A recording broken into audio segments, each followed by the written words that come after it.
wabarakatuh. Perkenalkan, nama saya Irsyadul Ibad, nomor NEM 2020 31053. Di sini saya akan menjelaskan tentang keberagamaan dalam Islam. Pada dasarnya, setiap manusia secara fitrah adalah beragama. Beragama secara bahasa artinya menganut agama, beribadat, taat pada agama, dan mementingkan agama. Adapun keberagamaan ialah perihal beragama. Fitrah beragama yaitu beragama yang berasal dari ciptaan Allah pertama kali tanpa ada contohnya. Yakni asal usul di mana manusia diciptakan dengan jiwa, naluri, potensi dasar bertuhan dan beragama. Ada manusia yang menjaga fitrah beragama itu dengan baik dan membimbingnya dengan kitab suci, sehingga beragama sesuai koridor ajaran agama dan tidak semuanya sendiri.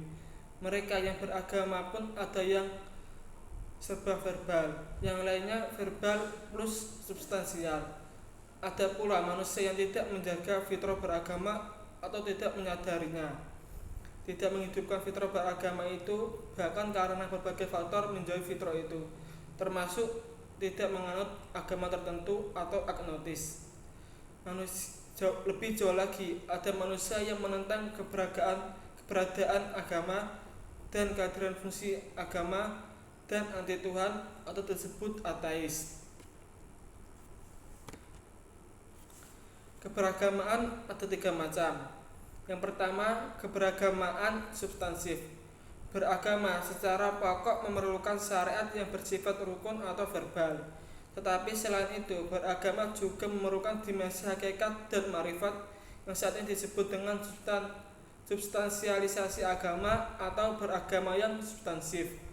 Islam sebagai jalan hidup dan filosofi hidup yang fundamental dan penuh makna, bukan sekedar kulit luar apalagi gaya hidup. Esensi dari Islam lebih penting daripada formatifnya.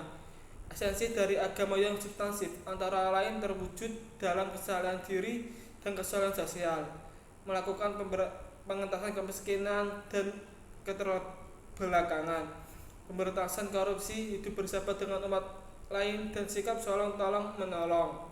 Karena itu, umat Islam agar menekankan pentingnya esensi dan substansi Islam, bukan pada unsur lifestyle dan formatif. Yang kedua, yaitu beragama moderat. Keberagamaan moderat diperlukan sangat relevan saat ini karena ditemukan sejumlah fakta dalam kehidupan beragama. Perkembangan modern menunjukkan gejala meningkatnya perilaku keberagaman yang ekstrem, antara lain kecenderungan mengkafirkan pihak lain atau takfiri. Di kalangan umat Islam terdapat kelompok yang suka menghakimi, menanamkan kebencian, dan melakukan tindakan kekerasan terhadap kelompok lain dengan tuduhan sesat, kafir, dan liberal. Yang ketiga yaitu keberagamaan yang mencerahkan. Keberagamaan yang mencerahkan ialah beragama yang mampu mengeluarkan diri dan orang lain serta lingkungan dari struktur dan keadaan yang adulumat atau penuh kegelapan kepada nur cahaya kebenaran dan kebaikan, sehingga tercipta kehidupan yang lebih baik.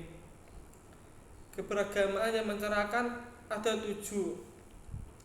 Yaitu pertama, beragama yang mencerahkan mengembangkan pandangan, sikap, dan praktik agama yang berwatak tengah, membangun perdamaian, menghargai kemajemukan, menghormati harkat martabat kemanusiaan laki-laki maupun perempuan, menjunjung tinggi keadaan mulia, dan memajukan kehidupan umat manusia.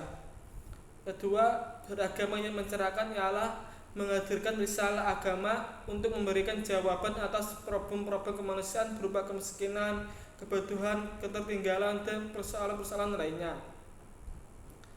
Ketiga, beragama yang mencerahkan dengan khazanah Iqra menyebarluaskan penggunaan media sosial yang cerdas disertai kekuatan literasi berbasis tabayun, khuwah, islah, dan ta'aruf yang menunjukkan akhlak mulia.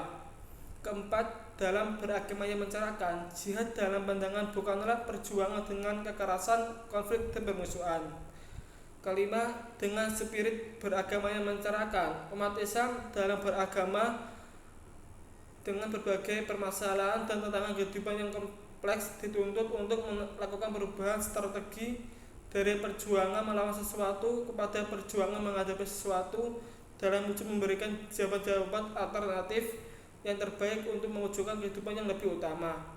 Keenam, beragama yang mencerahkan diperlukan untuk membangun karakter manusia Indonesia yang religius dan berkemajuan untuk menghadapi berbagai persaingan peradaban yang tinggi dengan bahasa lain dan demi masa depan Indonesia berkemajuan.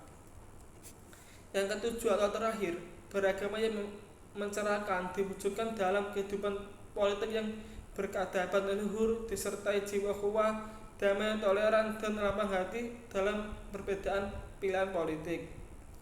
Demikianlah penjelasan keberagamaan dari saya. Apabila ada tutur kata yang salah, mohon maaf sebesar-besarnya. Wassalamualaikum warahmatullahi wabarakatuh.